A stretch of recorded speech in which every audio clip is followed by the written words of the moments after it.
नमस्कार विद्यार्थी मित्रांनो, इयत्ता 7वी विषय जो आपला आहे तो इतिहास व नागरिकशास्त्र.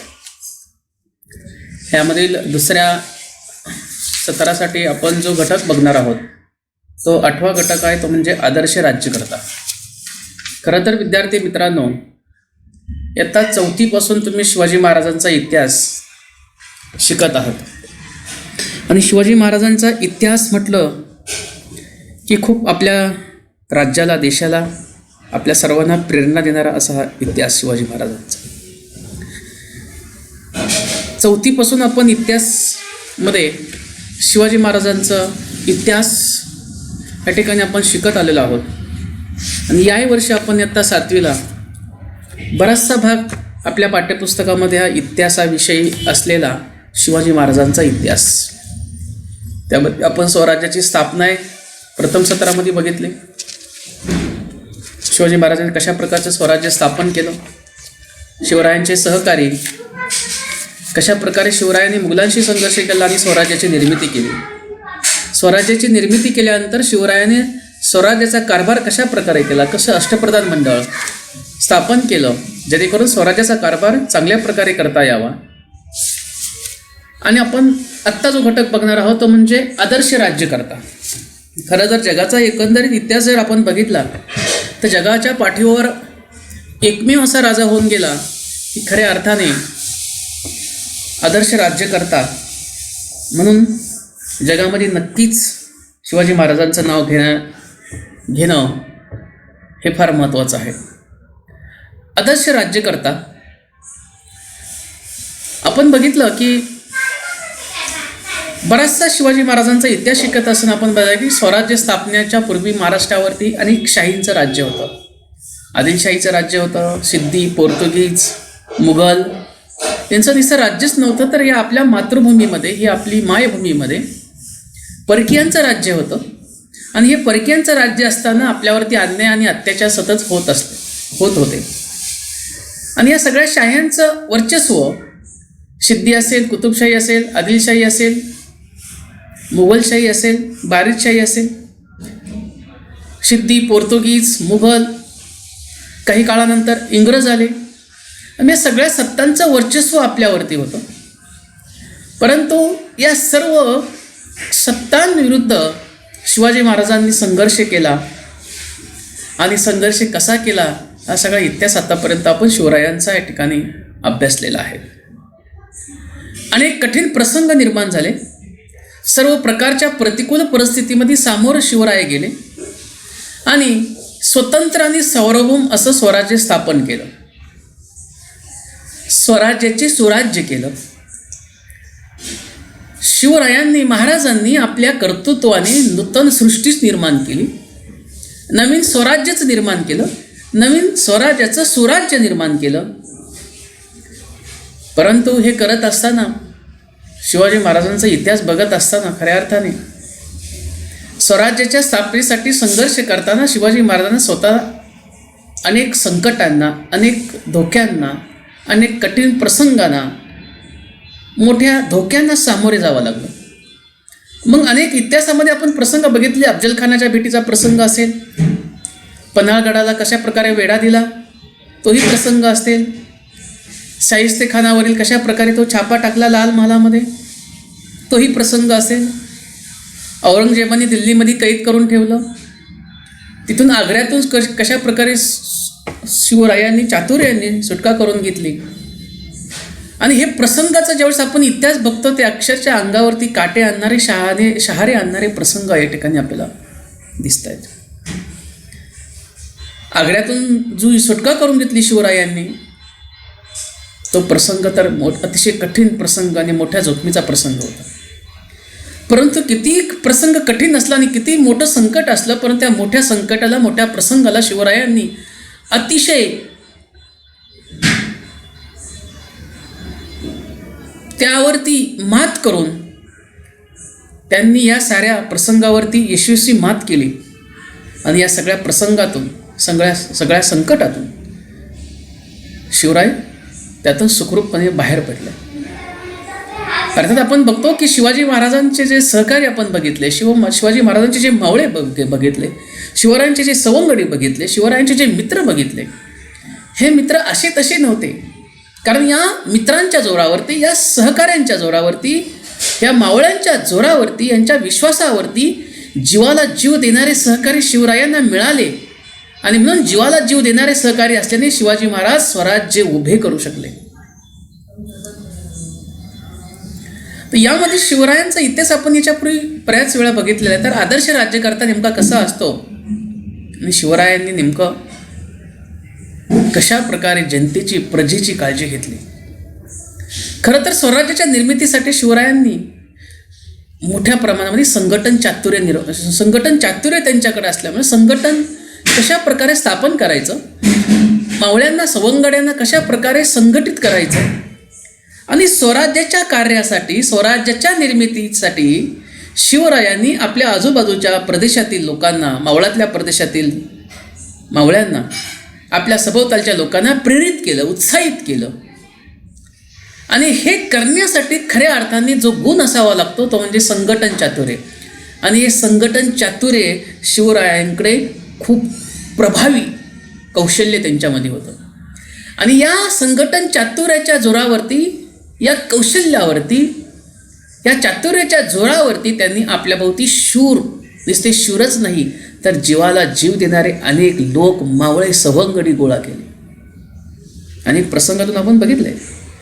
आणि मग स्वराज्याच्या कार्यात त्यांच्या या सहकार्याने आपल्या प्राणाची पर्वा कधी केली नाही हा इतिहास आपल्याला सांगतोय. आणि सांगतो नाही तर घडलेला आहे. आणि मग स्वराज्याच्या कार्यामध्ये त्यांच्या या सहकार्याने आपल्या प्राणांची पर्वा न करता, जीवाची पर्वा न करता आपलं कर्तव्य पार पाडलं.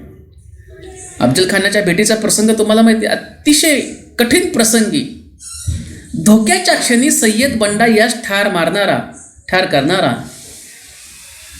चिवा महाला, पन्हाळगडाचा वेढा ओलांडून जाताना शिवरायांच्या भूमिकेमध्ये वावरणारा, शिवरायांचे कपडे घालून स्वतःचा जीव त्या ठिकाणी देणारा शिवाकाशीत, महाराज विशाळगडाकडे जात असताना त्यांचा पाठलाग करणाऱ्या शत्रूची वाट रोखून धरणारा आणि शिवरायांसाठी प्राणाचं बलिदान देणारा, त्या घोडखिंडीमध्ये लढणारा बाजीप्रभू देशपांडे, पुरंदरच्या किल्ल्याला जेव्हा वेढा मारला तेव्हा पुरंदरच्या किल्ला लढवणारा मुरारबाजी देशपांडे, आपल्या जवळच असलेला सिंहगड आणि या सिंहगडाला जिंकण्यासाठी धारातीर्थी पडलेला तान्हाजी मालुसरे, असे अनेक प्रसंग जीवाची पर्वा न करता जीव आपला त्यांनी स्वराज्याच्या कार्यासाठी दिला. आणि महाराजांच्या आग्र्याहून जेव्हा सुटकेच्या प्रसंगासाठी मोठी जोखीम पत्करणारा हिरोजी फर्जत आणि मदारी मेहतर, असे अनेक उदाहरणं आपल्याला या इतिहासामध्ये ज्वलंत पाहायला मिळतात. अशी अनेक उदाहरणे स्वराज्याच्या कार्याच्या, उभारणीच्या कार्यात आपल्याला आढळतात. परंतु एवढंच नाही तर शिवाजी महाराज आपल्या सहकाऱ्यांची, सवंगड्याची, मावळ्यांची, सैनिकांची खूप काळजी घेत असे. त्यातच एक उदाहरण बघितलं की स्वराज्याच्या स्थापनेच्या कार्यासाठी कान्होजी जेदे हे त्यांच्याबरोबर आरंभापासून, म्हणजे सुरुवातीपासून तर शेवटपर्यंत होते. आणि उतारवय झालं आणि उतारवयात ते आजारी पडले. तेव्हा महाराजांनी आदेश दिला की औषधोपचारात कोणत्याही प्रकारची हैगई करू नये. म्हणजेच याचा अर्थ किती बारीक लक्ष त्यांचं आपल्या सवंगड्यांकडे, मावळ्यांकडे होतं. असं या संघटन चातुर्य कौशल्य प्राप्त असलेलं, संघटन चातुर्याच्या जोरावरती अनेक सवंगडी, विश्वासू सहकारी, जीवाला जीव देणारे, प्राण देणारे असे अनेक सवंगडी, मावळे शिवरायांनी आपल्या संघटन चातुर्याच्या जोरावरती निर्माण केले. असा हा आदर्श राज्यकर्ता, रयतेची काळजी घेणारा. आज आपण सगळा इतिहास बघितला ना, आजच्या परिस्थितीची जर आपण 21व्या शतकाकडे जर आपण वावरत असताना बघितलं तर खऱ्या अर्थाने रयतेची काळजी घेणारा, मायबापासारखं रयतेची जपणूक करणारा म्हणजे एकमेव राजा होऊन गेला तो म्हणजे शिवाजी महाराज. स्वराज्याच्या कार्यात महाराजांचा शत्रूशी संघर्ष चाललेला होता. एक नाही, दोन नव्हे, अनेक शत्रूशी संघर्ष चाललेला होता.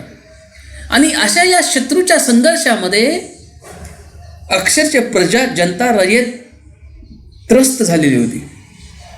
तेव्हा अशा वेळी रयतेची काळजी घेणं हे क्रमप्राप्त होतं आणि शिवरायांनी अशा वेळी रयतेची जास्तीत जास्त काळजी घेण्याचा महाराजांचा प्रयत्न होता. ज्यावेळेस शाहिस्तेखानाने आपल्या स्वराज्यावरती, आपल्या राज्यावरती आगमन केलं, स्वारी केली, तेव्हा शाहिस्तेखानाच्या स्वारीच्या वेळी महाराजांनी रोहिड खोऱ्यात देशमुखास रयतेसंबंधी आपलं कर्तव्य पार पाडण्याची सक्त ताकीद दिली. त्यांनी सांगितलं की देशमुखास गावोगाव हिंडा, घाटाखाली जेथे सुरक्षित ठिकाण असेल, जिथं सुरक्षित जागा असेल तिथं लोकांना न्या, तिथे त्यांना वाचवा. आणि हे काम करत असताना एक क्षणाचा, एक घडीचा सुद्धा तुम्ही विलंब करू नका, उशीर करू नका. या कार्यास एक घडीचा दिरंग न करणे असे त्यास बजावले. जर रयतेची काळजी घेतली, जनतेची काळजी घेतली, प्रजेची काळजी घेतली, लोकांची काळजी घेतली, तरच खऱ्या अर्थाने आपण रयतेला वाचू शकतो. नाहीतर हे मुघल सैन्य येईल, लोकांना कैद करेल आणि त्याचे पाप तुमच्या माथी बसेल. आणि आपल्या सैनिकांकडनं रयतेला त्रास होऊ नये अशी सुद्धा काळजी महाराज घेत असत. म्हणजे खरंच खऱ्या अर्थाने एकमेव राजा होऊन गेला इतिहासामध्ये रयतेची काळजी घेणार. शिवाजी महाराजांचं लष्करविषयक धोरण बघितलं तर शिवाजी महाराजांच्या लष्करामध्ये अतिशय कडक शिस्त होती. सैन्याला वेळच्या वेळी वेतन दिले जावं याबाबत ते खूप कटाक्ष, या बाबतीत या गोष्टीचा खूप कटाक्ष असायचा. त्यांनी सैनिकांना वेतन रोख स्वरूपात देण्याची व्यवस्था केली. कारण जर आपण शिवाजी महाराजांच्या मध्ययुगीन काळातला काही भारताच्या ठिकाणचा काही राजवटीचा जर आपण अभ्यास केला तर लक्षात येतं की रयतेला शक्यतो रोख स्वरूपामध्ये वेतन दिलं जात नसायचं. त्यांना रोख वेतनाऐवजी जहांगीर देण्याची पद्धत होती. पण शिवाजी महाराजांनी ही पद्धत रद्द केली. त्यांच्या जेव्हा शत्रूच्या प्रदेशामध्ये जात असायच्या तेव्हा शिवाजी महाराज आपल्या सैनिकांना सक्त अशी ताकीद द्यायची की शत्रूच्या प्रदेशामध्ये जे काही मिळेल ते सर्व तुम्ही सरकार दरबारी जमा करायचं, अशी सक्त लष्कराला ताकीद दिलेली असायची.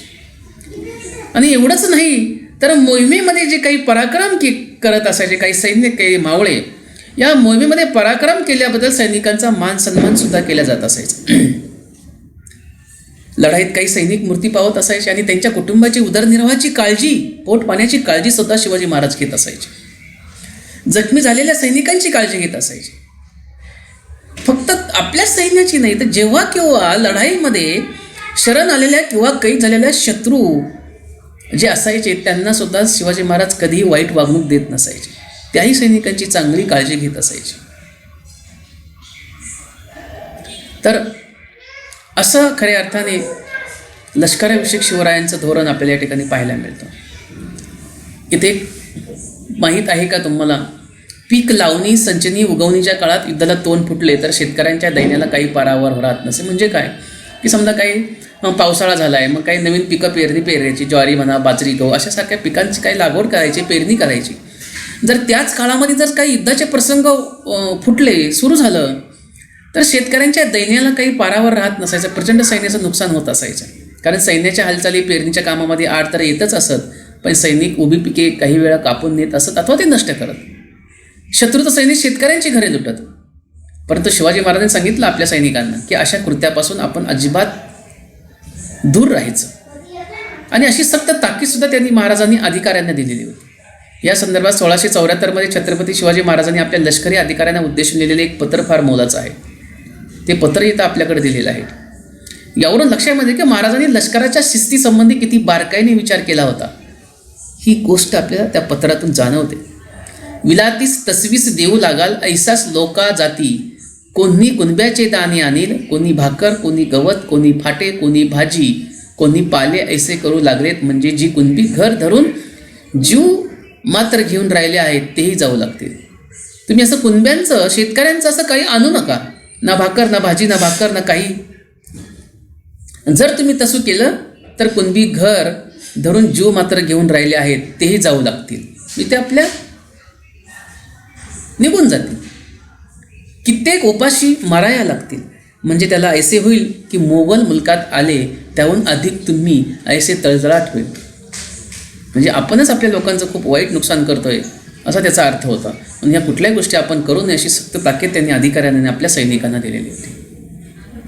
शिवाजी महाराजांची सहिष्णू वर्तन. आता शिवाजी महाराजांना अनेक सत्तांबरोबर संघर्ष करावा लागला.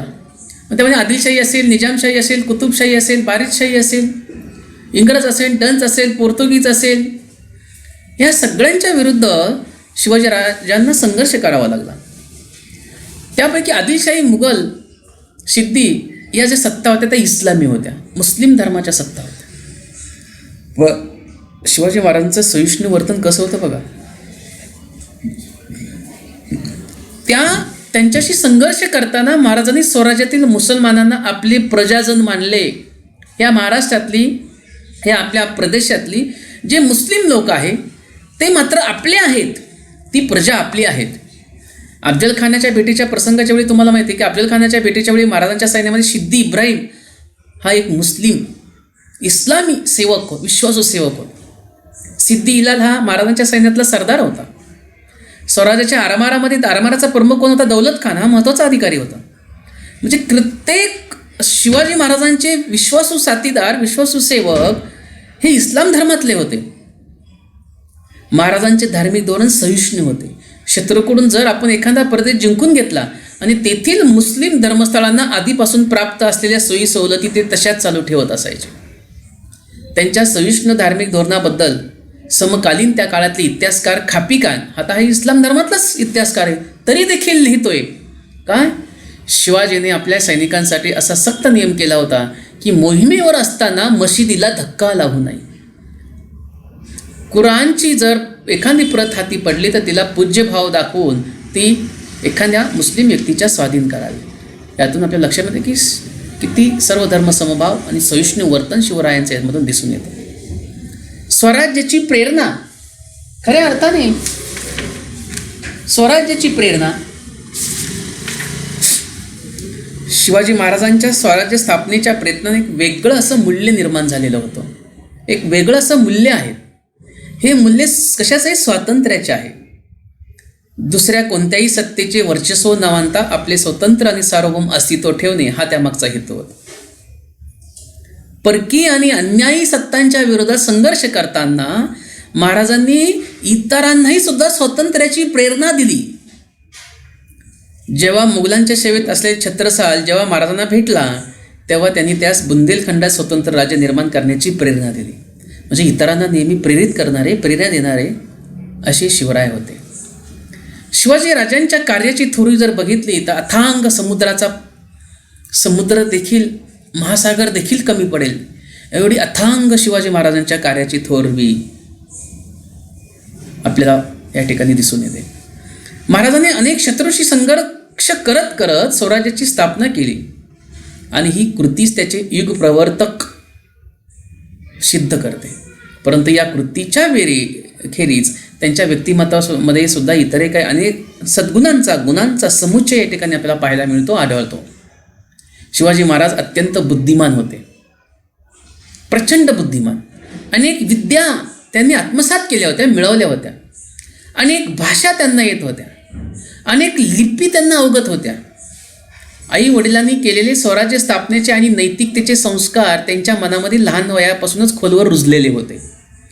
कारण चौथीला आपण जिजाऊ आणि शिवरायांना कशा प्रकारे रामायण महाभारतातल्या गोष्टी सांगत होते आपण इतिहास शिकलेला आहोत. आणि म्हणून त्यांच्या व्यक्तिमत्वामध्ये चारित्र्य आणि सामर्थ्य, शील आणि पराक्रम यांचा समन्वय त्या ठिकाणी झालेला होता. नेतृत्व गुण त्यांच्याकडे प्रचंड होते. व्यवस्थापन कसावं हे शिवरायांकडनं शिकावं. द्रष्टेपणा कसा शिकावा हे शिवरायांकडनं शिकावं. राजकीय मुत्सद्दीगिरी कशी करावी हे शिवरायांकडनं शिकावं. मुलकी आणि लष्करी प्रशासनाविषयीचे धोरण कसं असावं, सत्य आणि न्याय यावरील निष्ठा, सर्वांना समान वागून देण्याची वृत्ती, भावी गोष्टींचा आराखडा तयार ठेवण्याचे नियोजन, नियोजित प्रकल्प तडीला नेण्याचे कौशल्य, संकटात खचून न जाता उफाळून येण्याचा निर्धार, सदैव जागृत राहण्याचा सावधपणा, असे इतर अनेक शेकडो गुण खऱ्या अर्थाने एकमेव असलेला राजा म्हणजे शिवाजी महाराज. असे असंख्य गुण, असंख्य म्हणजे सांगू शकत नाही असे असंख्य गुण त्यांच्याकडे होते. स्त्रियांच्या बाबतीत तर प्रचंड शिवराय काळजी घ्यायचे. कारण स्त्रियांच्या बाबतीत कोणी अनुचित वर्तन केले, कोणी वाईट गोष्ट केली तर ते तसे करणाऱ्यास कठोर अशी शिक्षा देत असायचे, कडेलोट करायचे. प्रजेतील शेतकरी, कारागीर असेल, सैनिक असेल, व्यापारी असेल, अशा सर्वांची ते काळजी, सर्व घटकातील लोकांची काळजी घेत असायची. स्वधर्मातील व्यक्तीप्रमाणेच परधर्मातील व्यक्तीविषयी भेदभाव न करता आदर बाळगत. कारण शिवरायांचं आपण सहिष्णू धोरण या ठिकाणी बघितलंच, कशा प्रकारे त्यांचं सहिष्णू धोरण त्या ठिकाणी होतं. आणि म्हणून परधर्मात गेलेल्या व्यक्तींना परत स्वधर्मात घेण्याला ज्या काळात विरोध होता त्या काळात सुद्धा त्यांनी अशा व्यक्तींना परत आपल्या स्वधर्मामध्ये घेतलं. प्रसंगी त्यांनी त्यांच्याशी स्वतःचे नातं पण जोडलं. समुद्र पर्यटनास धार्मिक कारणावरून विरोध होत होता. त्या काळात त्यांनी सिंधुदुर्गासारखे जलदुर्ग बांधले. आजही जलदुर्ग असा अभेद्य असा तो जलदुर्ग आपल्याला पाहायला मिळतो. आरमाराची निर्मिती केली. भारतामध्ये पहिल्यांदा आरमाराची निर्मिती जर कोणी केली असेल जगामध्ये तर ती पहिल्यांदा म्हणजे शिवरायांनी. समुद्रावरून होणाऱ्या बाह्य आक्रमणाची दखल घेऊन त्यावरचा उपाय त्यांना तयार ठेवायचा होता असा त्याचा अर्थ होतो. आणि ते राज्याभिषेकाद्वारे स्वराज्याचे अधिकृत राजे बनले. त्यांनी एका राज्याभिषेकानंतर धार्मिकदृष्ट्या वेगळ्या प्रकारचा दुसरा राज्याभिषेक करून घेतला. त्यांच्या या सर्व कृती आणि त्यांचे धार्मिक क्षेत्रातील क्रांतिकारत्व दर्शवणाऱ्या गोष्टी या ठिकाणी आपल्याला दिसून येतात. जेव्हा केव्हा स्वराज्यावरती कठीण प्रसंग आले, कठीण संकट येत होती, तेव्हा सहकार्याऐवजी व त्यांच्यासह ते स्वतः त्या संकटांना सामोरे जायचे, भिडत असायचे. आणि त्यामुळे त्यांचे सहकारी स्वराज्यासाठी प्राण अर्पण करायला सिद्ध असत. अर्थात केवळ अशा मोठ्या संकटांना धैर्याने आणि निर्भयपणे सामोरं न जाणे एवढेच त्यांचे मोठेपण दिसून येत नव्हते, तर त्यांना आपल्या स्वराज्याला नैतिकतेचा आणि गुणवत्तेचा आधार द्यायचा होता, सत्तेचा आधार द्यायचा होता. आणि म्हणूनच महत्त्वाच्या गोष्टीप्रमाणे छोट्या छोट्या गोष्टींच्या बाबतीतही सुद्धा त्यांनी संबंधितांना योग्य ते आदेश दिल्याचे या ठिकाणी आपल्याला इतिहासामध्ये सापडत आहेत. सैनिकांना शेतकऱ्यांच्या शेतातील भाजी देखील जबरदस्तीने घेता कामा नये. या अर्थाचा संदेश त्या दृष्टीने आदर्श आहे. त्यांनी झाडे तोडण्यावर सुद्धा घातलेली बंधनेही महत्त्वाची आहेत. यातून कळतं की जंगल संवर्धन, वृक्ष संवर्धन किती महत्त्वाचं हे त्यांनी त्यावेळेस ओळखलं. आज आपण ते सुद्धा ओळखत नाही. किती दुर्दैव म्हणायचं. किल्ल्यावरील कचरा असेल इकडे तिकडे कुठेही न टाकता परसात जाळावा आणि त्याच्या राखेवर भाजीपाला पिकवावा असाही ते आदेश देत असायचे. स्वराज्याची उभारणी करताना बारीक सारीक बाबींकडे किती लक्ष देत होते हे आपल्याला प्रत्येक प्रसंगावरून, प्रत्येक गोष्टीवरून लक्षामध्ये येतं, स्पष्ट होतं. म्हणून तर ते केवळ योद्धे नव्हते, तर ते एका नव्या स्वतंत्र, नीतिमान आणि सुसंस्कृत समाजाची निर्मिती करणारे शिल्पकार होते आणि शिल्पकार झाले. त्यांची थोरवी सर्वांगीण आहेत. आणि अशा आपल्या या राष्ट्रीय चळवळीमध्ये महाराज एक सगळ्यांनाच प्रेरणास्थान होते. महात्मा ज्योतिराव फुलेंनी त्यांच्या समतेच्या संघर्षामध्ये स्वतः पोवाडा रचला आणि पोवाडा लिहिला आणि त्या पोवाड्याद्वारे महाराजांची महती कार्य त्यांनी त्या पोवाड्यातून सांगितलेलं आहे. महात्मा ज्योतिराव फुले यांनी छत्रपती शिवाजी महाराजांवरती 1869 एक पोवाडा केला आहे. त्याचा काही भाग इथे दिला आहे की शिवाचा गजर यजनामाचा झेंडा रोविला, क्षेत्राच्या मेळा मावळ्यांचा शिकार खेळला, माते पायी ठेवी डोई गर्व नाही काडीचा, आशीर्वाद घेई आईचा, आला बला घेई आवडता होतो जिजीचा, पवाडा गातो शिवाजीचा, कुळवाडी भूषण पवाडा गातो भोसल्यांचा छत्रपती शिवाजीचा. महात्मा ज्योतिराव फुले यांनी स्वतः शिवरायांवरती पोवाडा लिहिला आणि त्या पोवाड्यातून शिवरायांची महती त्यांनी आपल्याला सांगितलेली आहे. एवढंच नाही तर विश्वकवी रवींद्रनाथ टागोर त्यांनी सुद्धा शिवाजी महाराजांची एक दीर्घ अशी कविता लिहिलेली आहे. आणि मग महाराजांच्या या राज्य साधनेच्या प्रयत्नाकडे ते थोर ध्येय साधनेचे प्रयत्न म्हणून पाहतात. सर जदुनाथ सरकार यांनी शिवाजी अँड हिज टाइम्स या नावाचा एक ग्रंथ लिहिला आहे आणि त्या ग्रंथामध्ये शिवाजी महाराजांच्या कार्यांचा गौरव केलेला आहे. आपल्या स्वतंत्र भारताचे पहिले पंतप्रधान होते पंडित जवाहरलाल नेहरू. त्यांनी सुद्धा शिवाजी महाराजांबद्दल म्हटलेलं आहे की महाराष्ट्र हे केवळ महाराष्ट्राचेच नव्हते, महाराज शिवाजी महाराज हे केवळ महाराष्ट्राचेच नव्हते, तर ते साऱ्या राष्ट्राचे होते आणि त्यांचे आपल्या देशावर फार प्रेम होते आणि मानवी सद्गुणांचे ते साक्षात प्रतीक होते. हे वाक्य आहेत पंडित जवाहरलाल नेहरू, स्वतंत्र भारताचे पहिले पंतप्रधान. आणि भारतातील सर्व भाषांमध्ये, भारतातल्या जेवढ्या भाषा आहेत त्या सगळ्या भाषांमध्ये महाराजांची प्रेरणा आणि आदर्श सांगणारं साहित्य निर्माण झालेलं आहे. आणि म्हणून शिवाजी महाराजांची स्वराज्य कार्याची आणि त्यांच्या स्वराज्यात रूपांतर करण्याची प्रेरणा भावी पिढ्यांना, तुम्हा आम्हाला आणि पुढच्या पिढीला सतत, जोपर्यंत हे विश्व आहे तोपर्यंत सतत ही प्रेरणा भावी पिढ्यांना आदर्श राहील. आणि म्हणून म्हटलं जातं की शिवाजी महाराज एक थोर राष्ट्रपुरुषच त्या ठिकाणी होते. तर यावरून आपल्या लक्षामध्ये की शिवाजी महाराज एक आदर्श राज्यकर्ते या देशामध्ये होऊन गेले. असा राजा कधी झाला नाही आणि होणारही नाही. अशा या आदर्श राज्यकर्त्याची ओळख खऱ्या अर्थाने या ठिकाणी आपण समजून घेतली. धडा आपल्याला सगळ्यांना आवडलाच असेल. धडा समजून घेतल्यानंतर आपण धड्याखालचे स्वाध्याय सोडवायचे. धडा समजून घेतल्यानंतर यावरती तुम्ही सबस्क्राईब करायला विसरू नका.